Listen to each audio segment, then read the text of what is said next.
A LZR11, o Fundo de Renda Imobiliária da Alianza Trust. Vamos ler o relatório de julho de 2025, publicado agora, no dia 18 de agosto de 2025. Continuar o acompanhamento do fundo aqui no canal. Ele que tem uma situação de alavancagem que demanda contínuo monitoramento por parte do cotista. Veremos então qual é a atual situação dele hoje. Este será o tema do nosso vídeo.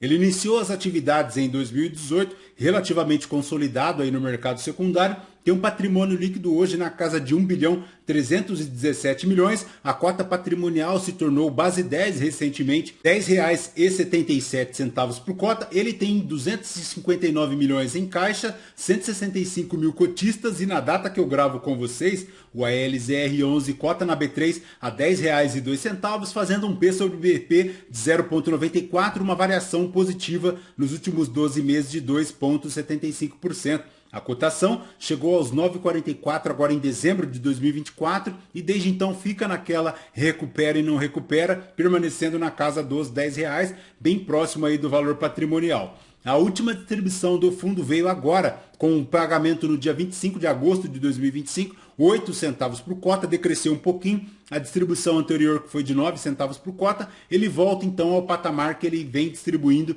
desde novembro de 2024, fazendo o yield mensal agora de 0,82, anual de 9,59%.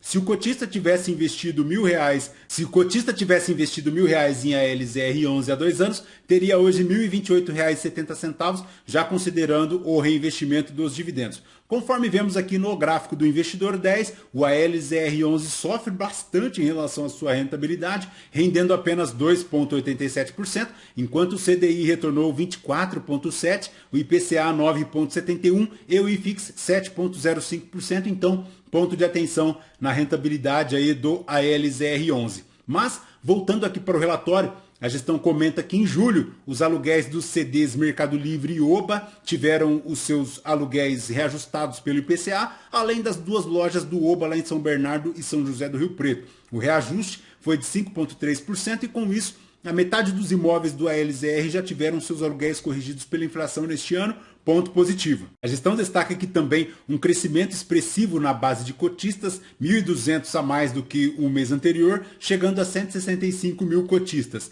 Em relação às movimentações e disponibilidades do fundo, a posição do caixa é hoje de 260 milhões ou 20% do patrimônio líquido do fundo. Lembrando que ele destaca aqui também o recebimento das parcelas devidas lá de 4 milhões e 600 mil em relação à venda do Aptiv, conforme previsto aí nos fatos relevantes já divulgados.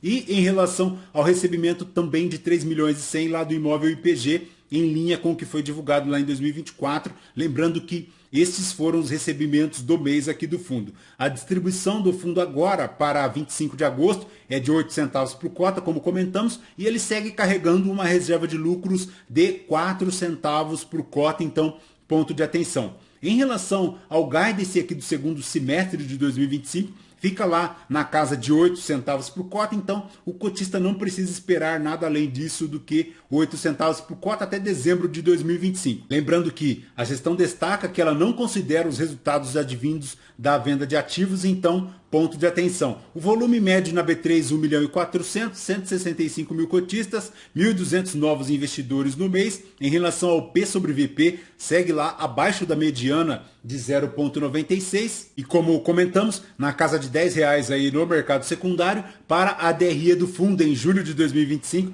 ele fez aqui um total de receitas de R$ 13.370.000, uma despesa de R$ 1.128.000, 12.242 de resultado caixa, 10 centavos por cota, distribuindo 8 centavos por cota, conseguindo angariar 2 centavos lá para a reserva. Lembrando que a distribuição decresceu um pouquinho, ela que vinha de 9 centavos por cota, agora decresce para 8 centavos por cota, e na composição do resultado, 11 centavos de receitas imobiliárias e resultados extraordinários, 1 centavo aqui de receitas financeiras líquidas de imposto de renda, lembrando que ele constituiu 1 centavo aqui para a reserva, finalizando com 8 centavos de resultado distribuído. Em relação àquelas movimentações das lojas, é aquilo que já sabemos, o imóvel Decathlon Morumbi, 44 milhões, o fundo possui a obrigação de pagamento de mais uma parcela no valor inicial de 24 milhões 150 mil corrigida pelo IPCA e devido em até 12 meses após aprovação pela Prefeitura do projeto de expansão da loja. Adicionalmente, o ALZR11 já pagou pelos CDs diagnósticos Ana Rosa e Morumbi o valor de 30 milhões, o sinal mais a primeira parcela,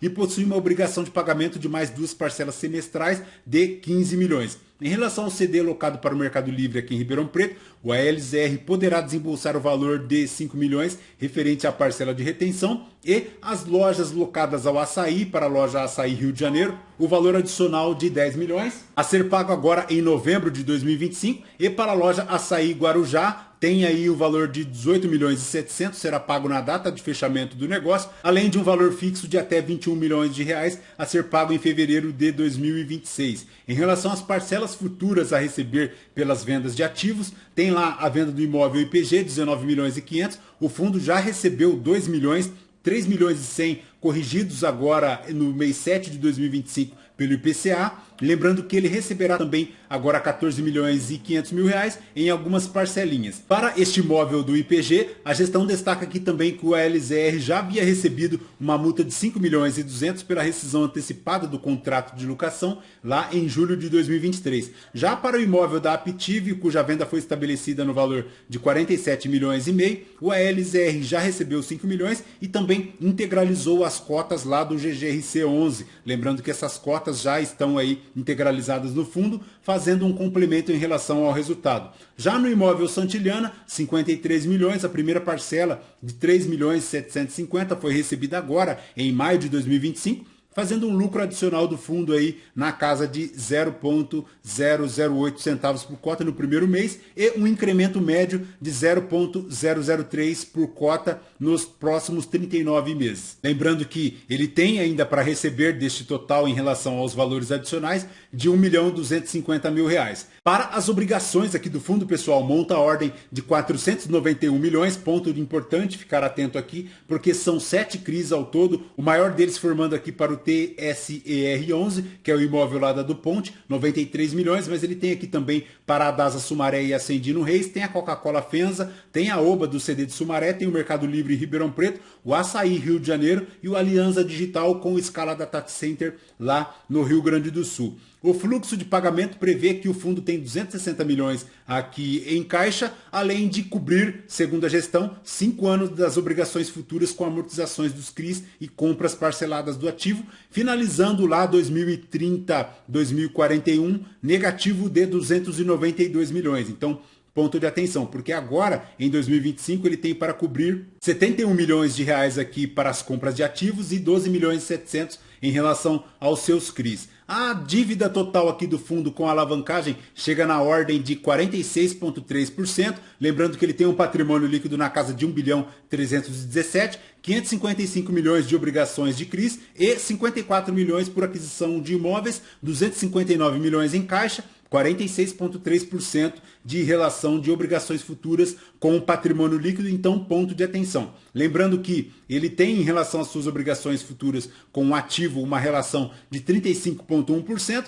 em relação ao caixa de valores mobiliários de obrigações futuras 42,6%, finalizando lá com as relações de obrigações futuras para os próximos 12 meses com a receita bruta total anual de 44,5%, então ponto de atenção. Das amortizações a pagar prevista para os próximos 12 meses, 36 milhões, 35 milhões para juros a pagar agora nos próximos 12 meses. O fundo, ele tem a concentração lá no do Ponte Alphaville, 12%, mas ele tem aqui também diversos imóveis espalhados, 100% dos contratos de locação são atípicos, a maior exposição dele é aqui para o estado de São Paulo, 66%, ele tem 30% dos aluguéis aqui com edifícios comerciais, lembrando que a maior exposição por setor é de alimentos e bebidas, 32%. Em relação aos anos de vencimentos, prazo médio de 9,6 anos dos contratos aqui. Em relação ao volume na B3, 1.424.000 de negócios ao dia, ponto positivo, dando no mês um retorno total positivo de 0,1%,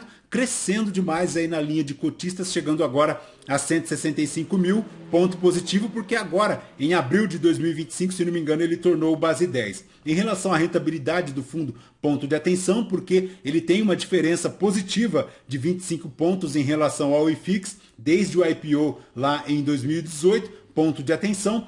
E em relação aos imóveis, é aquilo que nós já conhecemos, são diversos imóveis espalhados aí por todo o Brasil, inclusive tem imóveis educacionais, tem centros de distribuição, tem centros de diagnóstico também, tem lojas de renda urbana, enfim, naquele misto que nós já conhecemos aqui de ALZR11, lembrando que ele se encontra zerado em relação à sua vacância física e também zerado em relação à sua vacância financeira. Lembrando que no seu portfólio são ao todo 23 imóveis amplamente diversificados e o fundo destaca aqui que ele já se encontra 100% adaptado às novas regras da resolução CVM 175. Perfeito, pessoal? De ALZR11 é basicamente isso. Lembrando que este vídeo não é uma recomendação de compra ou de venda de nenhum dos ativos aqui mencionados. Aos novos inscritos, bem-vindos. Você que permanece conosco, muito obrigado por isso também. E você que ainda não é inscrito, considere se inscrever. Deixe seu like, seu joinha, porque tudo isso nos fortalece aqui na produção de conteúdos. Fechou? Voltamos então com vocês no próximo vídeo. Fraterno abraço a todos. Até mais.